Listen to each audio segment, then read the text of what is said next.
గోల్కొండలో అమ్మవారిని దర్శించుకోవడానికి ప్రస్తుతం ఈటెల షమిత గారు వచ్చారు. మాట్లాడదాము. నమస్తే అండి, ముందుగా ఆషాఢ బోనాలు శుభాకాంక్షలు మీకు. సో స్టెప్స్ ఎక్కుతూ వెళ్తున్నారు అమ్మవారిని దర్శించుకోవడానికి, ఎట్లా అనిపిస్తుంది?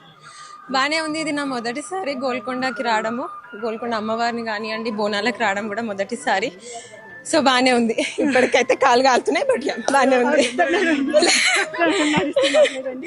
యూత్ బీజేపీలో చాలా యాక్టివ్ గా ఉంటున్నారు, సోషల్ మీడియాలో కూడా.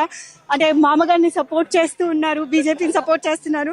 సో ఎట్లా ఉండబోతుంది ఫ్యూచర్, ఐ మీన్ కార్యాచరణ ఎలా ఉండబోతుంది? సో డైరెక్ట్ పాలిటిక్స్ లోకి ఏమైనా వచ్చే ఛాన్స్ ఉందా? ఇప్పటికైతే ఏం లేదు, ప్రస్తుతానికైతే ఇప్పటికేం లేదు.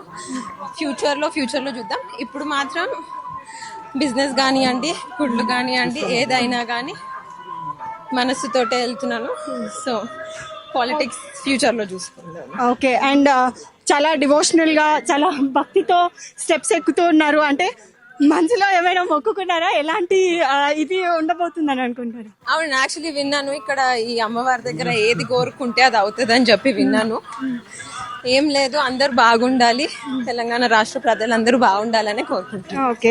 అండ్ మోర్ ఓవర్ ఇప్పుడు యాక్టివ్ గా సోషల్ మీడియాలో ఉంటున్నారు, పోస్టులు అవి పెడుతూ ఉంటారు కాబట్టి, సో ఆబ్వియస్లీ యూత్ అనే వాళ్ళు రాజకీయాల్లోకి రావాలి, యూత్ నుంచి చాలా వరకు మనకి ఇవి ఉంటాయని కూడా అంటుంటారు కాబట్టి, సో మీరు ఎప్పుడైనా ఫ్యూచర్లో పాలిటిక్స్ లోకి రావాలి అని అనుకుంటే మీ మామయ్య దగ్గర నుంచి ఎలాంటి సజెషన్స్ తీసుకుంటారు?